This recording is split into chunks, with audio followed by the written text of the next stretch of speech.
Para sa ating update balita, Senator Risa Hontiveros nagpakain ng mainit na lugaw at namigay ng tubig sa mga biktima sa lindol sa Jensan.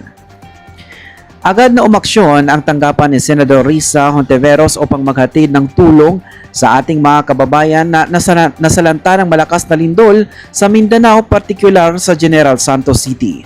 Sa isang opisyal na social media post ng senadora, ipinakita ang mga larawan ng kanyang relief team na mismong pumunta sa Barangay Kalumpang sa General Santos City. Dito ay naglunsad sila ng isang relief feeding program kung saan nagpakain si Senador Risa ng mainit at masustansyang lugaw para sa mga gutom at natatarantang residente.